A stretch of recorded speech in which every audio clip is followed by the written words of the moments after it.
our young people are under an onslaught, especially in education, but also in the media, in movies like, in books like The Golden Compass, for example, which are children's book, where they're presented with an evangelical atheist perspective. They don't call it evangelical atheism because they would cringe at that word evangelical.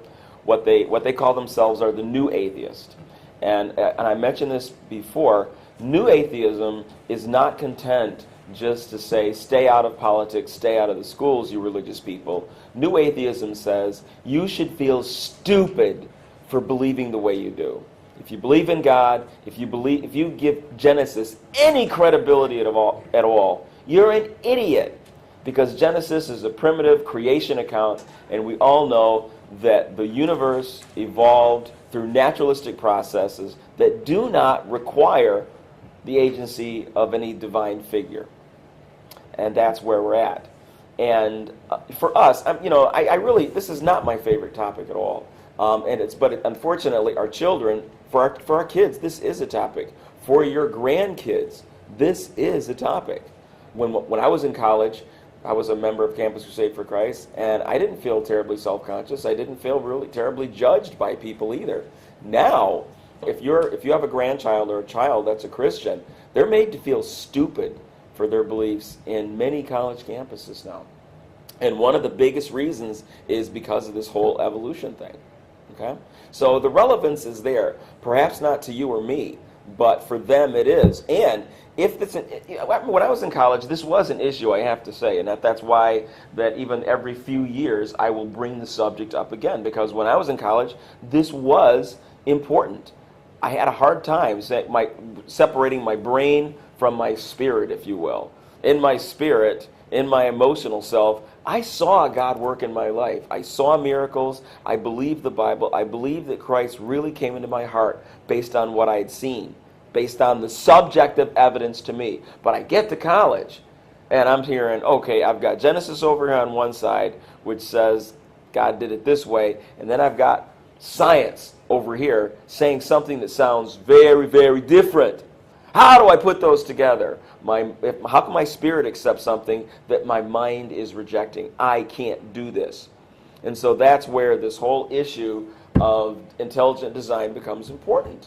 What are the evidences that support that God was required for the creation of life on earth? It is an important issue for many people. It was for me at one time. It may have been for you at one time, but it most certainly is an important issue for our young people today. What is the evidence for creation? There are a number, but fundamentally, the other side is very concerned because so few Americans believe in evolution as a naturalistic process. You know what I mean by that? What I mean is, the Americans, if they do accept evolution, they believe that God did it generally. And the atheists are very upset. 16%, 11 to 16% of the people say atheistic evolution all the way. But we don't need God in the picture at all. However, the others either believe in fiat creation by God or that God directed evolution. And the evolutionists look at that population and say, oh, you bunch of wimps. If you believe in evolution, then you don't need God. You're just throwing God in there because you're constrained by your religious beliefs. What I'm going to do today is, I'm going to say, look, okay, people, I'll grant you natural selection. I'll give that bonus. You're going to sit there and argue the natural selection. Don't worry about it. I accept natural selection. I have no problem. I really do. I don't have a problem with that at all. What I have a problem with you is that you want to say that divine intelligence was not necessary for the creation of life. And I listen to evolutionists give presentations that are anti-creation. And what they never address is what I'm going to talk about here. This is why they're losing. Okay, and I hope it does involve a little math, a little bit, okay? But if you get it, you'll understand the evidence against them is so strong that it's laughable, okay? And I just want to present that to you. It's a simple thing. It's not that complicated.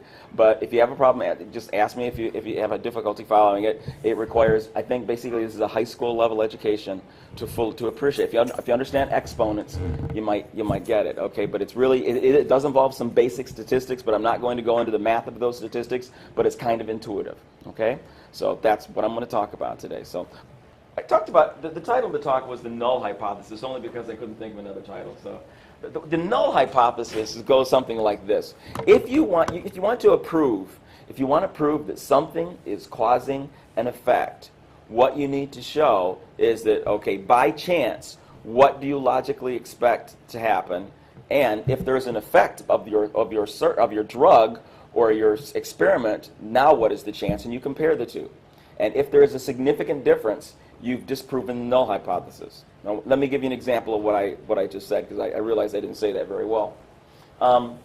There is a drug that's out right now that was taken off the market for many years called thalidomide. Okay, anybody remember thalidomide?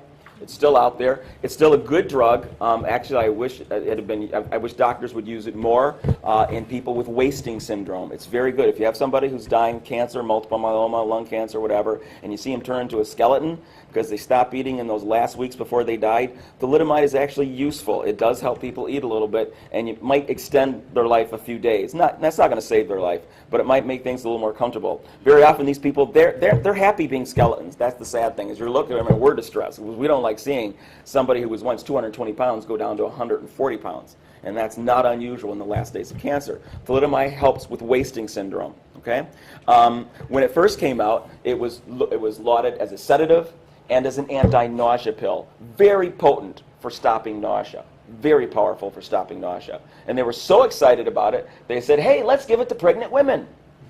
Okay, because morning sickness was a bad thing, and we have a cure for morning sickness, and that's how they touted it. Now, wisely, in the United States, our FDA said, you know what, let's wait on it. Before we start giving it to pregnant women, let's see if it causes, like, birth defects or something, okay? But in Europe, they went straight ahead. It's like, we don't like morning sickness, and so they approved it throughout Europe.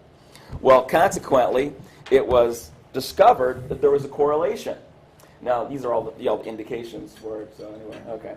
All right, so this is what thalidomide is approved for: AIDS-associated wasting syndrome, aphthous astrocytoma, Beckett syndrome, basically anything that causes cachexia, which is that wasting syndrome that you see with cancers and certain infectious diseases. We use it for those things. And it's approved for those things right now. But again, prior to that, it was for a sedative and for morning sickness. Now, by chance, there was the observation was it appeared that women who took thalidomide had a higher incidence of birth defects. Specifically, their arms or legs would either be foreshortened or missing. Okay, if they're shortened, it's called phocomelia. Okay, and very often you'd see children with flippers. Okay, instead of hands, not actual seal flippers, but they would not have the radius and the ulna be missing. They just have little humeri. Okay, and little hands at the end of their humeri. So that kind of thing. They'd have like little flippers. Okay, or their feet as well. They'd have little femurs and no tibia and fibula. Okay, and that's what they had. And so they said, it seems to be happening a lot in that population. So they did a statistical analysis to say, well, what we want to know is, okay, take a population who got thalidomide versus those who don't. First of all, find out what is the incidence of phocomelia or amelia if you're born without any arms at all, or legs. Okay, so that's the absence of limb is amelia. Phocomelia is shortened limb. Okay, so what is the incidence in the general population? Is if you're a pregnant woman, what is the chance that you're going to have a flipper kid? 1 in 2,000. Okay, 1 in 2,000. So not very likely. Your chance of having a kid with a missing limb or a shortened limb is 1 in 2,000 by chance alone. And then they compared that to the women who took thalidomide and looked at their children, and what they discovered was there was a high correlation. This is what thalidomide causes. You see the lower extremities in this child. You see a very shortened femur and no fibula, no tibia, just feet attached to a very shortened femur. And very often these children were stillborn. Okay, out of 12,000 births, 12,000 birth defects took place in the thalidomide population. 12,000 out of 12,000. So that was statistically significant.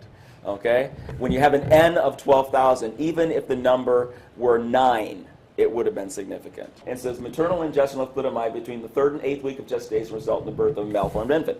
That doesn't include all the stillborns. Okay? So, this was pretty significant.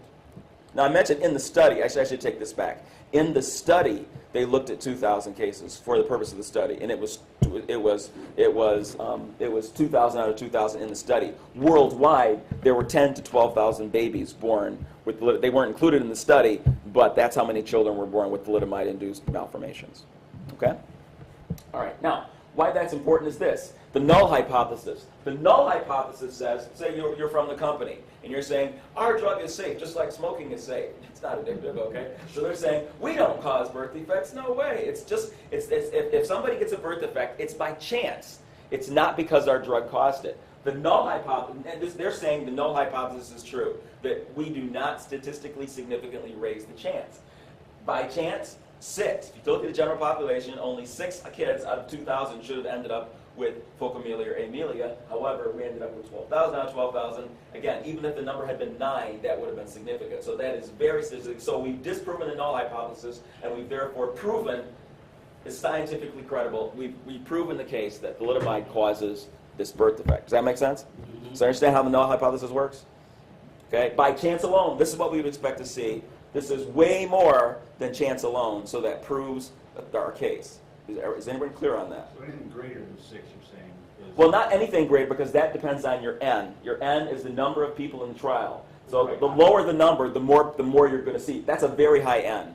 And so with the N of 12,000, absolutely, you again, even 7 to 9 would have been high enough with that number. But if you'd only had like 100 people in the trial, then you need a much bigger difference to show it was statistically significant. Okay? But yeah, but this is outrageous. This is one of those off the charts, you know, it's like there's no question about it kind of a deal. Okay?